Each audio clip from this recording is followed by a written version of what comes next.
how our geography is going to impact this process. And the lowlands with the cenotes were the easiest to get by, and so we have a lot of population centers there, but not much along our highlands. What we're going to find is that the Mayans are going to grow throughout about a 8th century run, until we get about 600. One of the biggest things that we find from 600, and we only have so much that we have left, maybe I'll talk about that in a bit. Around 600 we see the growth of a city called Tikal, which became the largest city in the Mayan Empire. It was by far the most powerful and the most prolific in terms of creating an empire of its own. A lot of the Mayan processes were more like the city-states, like Italian city-states, where the city and the area became its own little kingdom, and various cities fought against each other. Because as they grew and expanded their roles, they would run into each other and then would realize that attacking each other for people or resources or whatnot was a lot easier than trying to wrest it away from the ground and the earth.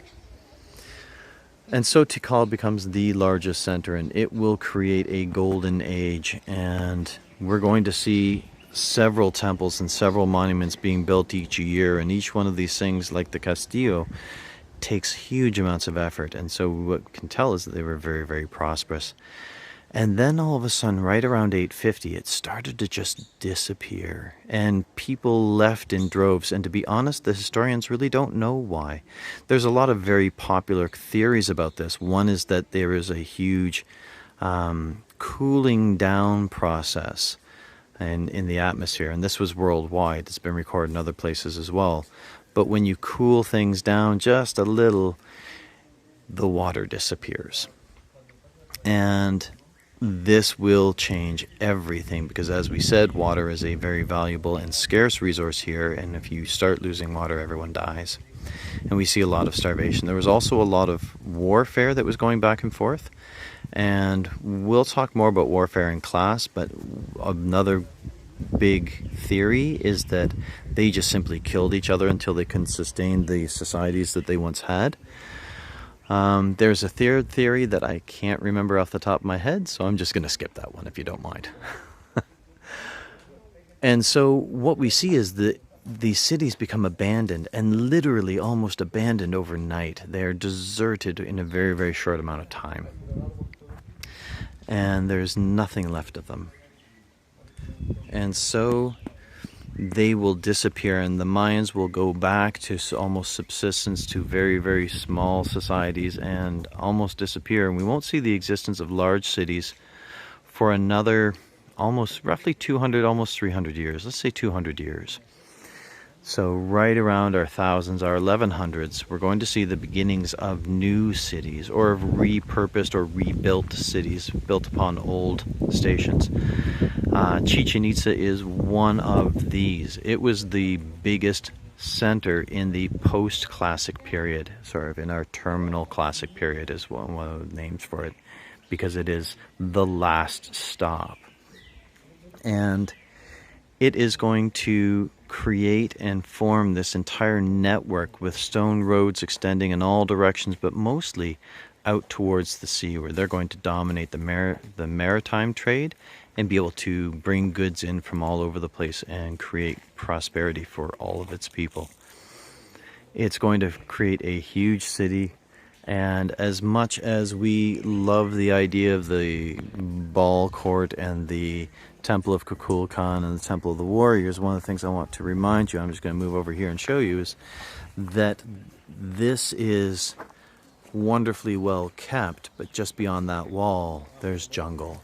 And in many cases what we notice is that the jungle takes over, and the estimate is that if we were to actually get up on top of El Castillo, on top of the Temple of Kukulkan, and look out, you can see bits of a few other buildings, but I guesstimate is that there's between 1,000 and 1,100 buildings still left out there that are jungle occupied, but the jungle has taken it back. And so we know that it was a much more extensive process than what we see today, but we don't know exactly how extensive or a lot of the aspects of their life.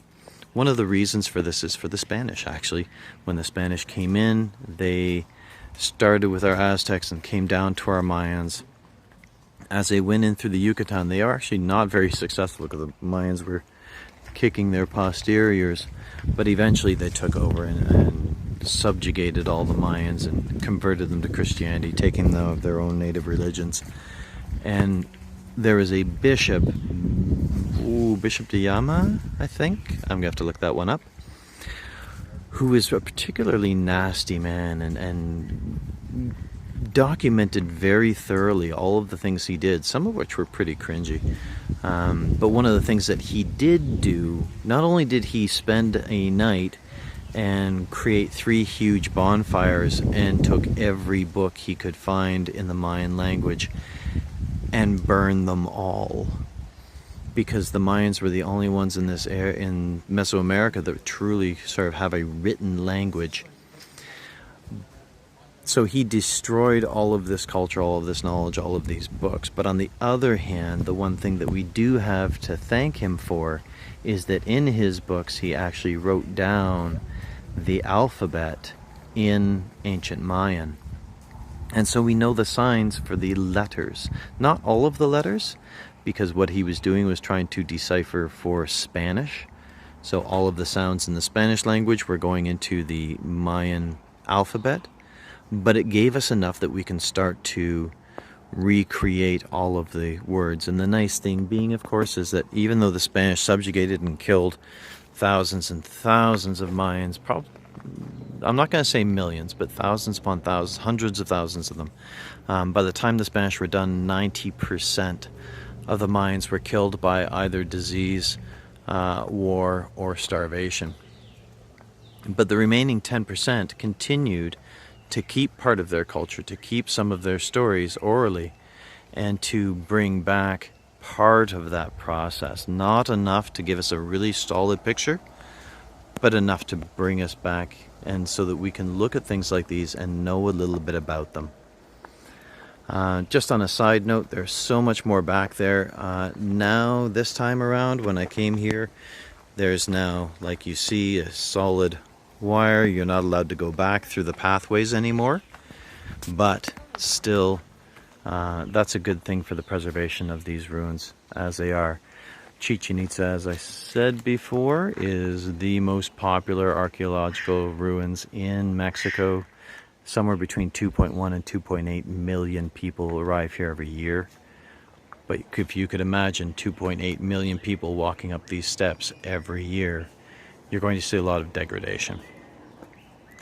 Anyways, yeah. So Chichen Itza was part of our terminal classic period. It sort of came into its most 1050 to 1150 and became a huge city. Unlike the other ones like Tikal, it didn't disappear. It didn't just simply evaporate. And when the Spanish come here in the 15 and 1600s, they're still going to find Mayans living here, not in the glory that they once had, but still as people of the city. So they're going to get subjugated. This is going to get wiped out, and it's going to disappear for a few hundred years. Between the 1600s and the early 1900s, really, we're going to see a resurgence of European and North American researchers and explorers that are going to come into the jungles along with native guides, find these places, take lithographs, take pictures, and write a couple of really influential books which will start a whole resurgence in interest in the Mayans. And from there we're going to start doing this. But if you go and take a look, and if you look up, maybe even look up just Chichen Itza, you'll see that back in like the 1920s when they were discovering this, when they were taking our first pictures of it, even the Castillo, was about halfway up, was all vegetation. The jungle was everywhere, and it's been decades of people trying to slowly cull back and recreate what this once was. Anyways, we're going to leave it at that because I'm currently enjoying the shade and the breeze, but I got to get rolling. So I'm going to hope that this was a wonderful experience and that you learned a couple of things. Have yourself a great time, and we will catch you later. And before we go, Let's check out our little friend here. Hello, little friend. Yes, this is your semi-cute process of the day. I'm going to call him an iguana because I don't know what he actually is. But we're going to say hi. You know what? I should just call him Larry. See you, Larry. Have yourself a good one.